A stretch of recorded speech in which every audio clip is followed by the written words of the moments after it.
Hi, and welcome back to Focal Point AFR Talk. Brian Fisher is my name. Talking today about the Obamacare glitch-tastic rollout. Let's grab a phone call to start this segment. Let's go to Kevin in Loggins Fork, Louisiana. Thanks for calling, Kevin. Thanks for waiting patiently. What's on your mind? Hi, Brian. We're talking about who's getting laid off, who's not getting laid off. And I just wanted to point out that right now on Capitol Hill, there's nobody emptying the trash cans, and there's nobody washing the bathrooms. But I guarantee you this morning, Mrs. Obama did not make her own bed. I guarantee you tonight that Mrs. Obama is not going to be making peanut butter and jelly for the president when he gets off work. The cooks are still there. The wait staff's still there. The maids are still there. So it's interesting how they pick and choose.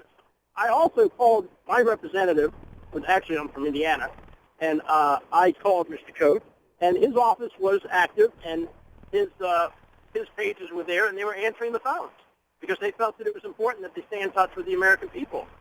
I then proceeded to call Mr. Reed's office. Mr. Reed, I got a message saying, sorry, but the government shut down, so we're not answering the phones today. Oh, that is pathetic, Kevin, because Congress doesn't shut down. Well, Congress is one of the parts of government that is exempted from furlough in a shutdown. So Harry Reid is just dodging the American people. He knows the American people doesn't want this. He doesn't want his staff to be bothered with phone calls complaining about this monstrosity. That's right. And anybody who doesn't think I'm telling the truth, well, everybody knows the number to the Capitol building. If not, you can get it. Go ahead and just ask the operator for Senator Reed's office. And see what you get. Yeah. You'll get a bunch of nothing. Yeah. So. All right, Kevin, listen, I appreciate the call. And the reality is, President Obama's got a staff of 1,700. I had no idea. He has 1,700 people that cater to him, that serve him, that work for him. He's like some kind of Middle East sheikh or Middle East potentate, and 3/4 of those people are furloughed. So the poor man is going to have to make do with a staff of 400. Kevin's exactly right. Somewhere in that 400, you're going to find somebody that can make some dinner for the Obamas, turn down their bed, draw the water for them, and all that. They're not going to go hungry. They're not going to go without clean and pressed laundry. You can guarantee that. By the way, on the impact of a shutdown, looking at a piece by Gallup from this morning, and basically says, look, the political impact of a shutdown very short-lived as the federal government prepares to shut down for the first time since 1995, 1996. Historical Gallup data reveal that the repercussions of that past conflict ranged from none to short-lived in terms of Americans' concerns about the U.S. and the political players involved. The 1995-1996 closure did little to impact Americans' views of President Bill Clinton, Speaker of the House Newt Gingrich, Congress itself, the U.S. economy, and the country in general in the months after the shutdown began. Before the U.S. government shutdown on November 14, 1995, President Clinton's job approval stood at 52%. By mid-March, it was right at 52%, completely unchanged. Newt Gingrich, his favorability ratings actually ticked up a little bit just after the shutdown ended, and then eventually got back to where they were before the shutdown began. So once again, he didn't take a long-term hit either. Let us grab another soundbite before we go back to the phones, 888-589-8840. Let's go to clip 4. This is Ed Henry yesterday talking to Jay Carney about President Obama. Say, look, and it's my way or the highway. He's the one that said, look, if a party, you come to the table and one party wants 100% and they won't sit down unless they get 100% of everything they want, that's not responsible. That's how you get shutdowns. Well, that's President Obama's position. I'm not even going to bother unless I get 100% of what I want. So Ed Henry asked Jay Carney about this yesterday at the press briefing. Jay, you're saying that you don't know, obviously, whether or not Iran will follow through on their promises, But the president did call the new president on Friday of Iran and sort of opened up diplomatic negotiations. So why not do the same with the House Republicans? You're at loggerheads. Call them. The reassertion of GOP talking points, but the let's why don't you at least talk to them, even if they're wrong? Can I remind you that it was the Speaker of the House in several venues who said at the beginning of this year that he would never negotiate with the president again, that he felt doing so burned him. I suppose. Bring him over here and force him I think, and maybe you didn't catch up to what the president just said, but he said he would be talking to leaders of Congress. So why is there not a meeting today? Again, I have nothing new to report on the president's schedule. So that is Ed Henry. Look, he'll negotiate. He initiated diplomatic conversations with the president of Iran. This is a man that chants death to America every chance he gets. And President Obama, he's a guy that's developing nuclear weapons, probably on the verge of actually building one. He's vowed to use it against us. We're the great Satan. And he's a guy that he wants America to disappear from the face of the earth. President Obama's got no problem picking up the phone, initiating conversations, negotiations with him. So Ed Henry says, look, this is a guy that's on the other side of the world. President Obama will negotiate with him. Why doesn't he pick up the phone and talk to John Boehner? Why doesn't he pick up the phone and talk to the Republicans? And Jay Carney says, well, I have nothing new to report on the president's schedule, indicating he has absolutely no interest in any kind of negotiation. Now, apparently, saw a story this morning. He had apparently a 10-minute conversation with John Boehner, so maybe there at least are some conversations taking place. Now, one other thing before we go back to the phones, you know what we've always been told is we're told, hey, Obamacare is the law of the land. Deal with it. This was passed by Congress.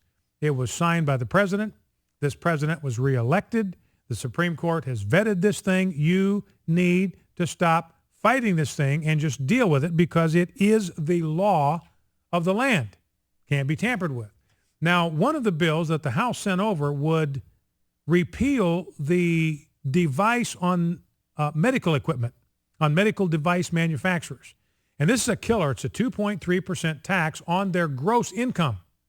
It's not a 2.3% tax on their profit. It's a 2.3% tax on their gross revenues. So they got to pay 2.3% on every dollar that comes into the company for merchandise, for wheelchairs or catheters or whatever it is that they happen to make. It's a killer because a lot of these companies, their profit margins might be in the 2 to 3% range. A lot of these companies operate on pretty thin profit margins. So this medical device tax is chewing up their profits, wiping them out of any profit margin, and forcing a lot of them to lay people off and even to shut down. And so the Republicans sent over to the Senate a bill that would repeal this job-killing, this innovation-killing medical device tax, and the Senate completely hosed it off. Nope. Now, Dick Durbin today is out there saying that a repeal of the medical device tax is, quote, on the table, end quote. To which my response is, hey, wait a minute, Senator Durbin. I thought this law was the law of the land. Cannot be tinkered with, cannot be tweaked, it cannot be repealed, it cannot be revoked, it can't be tinkered with. It is the law of the land. Well, that only applies to the parts of Obamacare that they happen to like. Well, let's go back to the phones. Let's grab a call from Joe in Lawton, Oklahoma. Joe, welcome to Focal Point. What's on your mind? Hi, Brian. Hey. Hey, I was thinking, they always talk about every time they have a closure, they're going to close all the national parks and all that stuff. Well, that generates income. The other thing they could do is just lease the parks out to a private company that would run it and keep it running, and they'd always have an income without any overhead. Absolutely. You'd have private parties would be glad. Private concessionaires would be glad to come in and run those parks. They could run them better. They could run them more efficiently, and they would make money off of it. You wouldn't need federal employees to do that for you whatsoever. Well, another thing. Yeah. When they let it go to, closing down the deal, I'm still leery of there's probably something else that's going to be slid in on one side or the other that we haven't heard about. that I think is going to be scary. I don't know what it is, but usually when they pull something like this on us, there's always a hidden agenda underneath there that I'd sure like to watch out and know for sure what they slide in besides just the budget. So I'll be listening for you to watch for that. All right, Joe, and we'll do that. In fact, speaking of kind of hidden agenda, it's interesting that John Boehner was supporting legislation to repeal this gigantic waiver for members of Congress. They are exempted from Obamacare.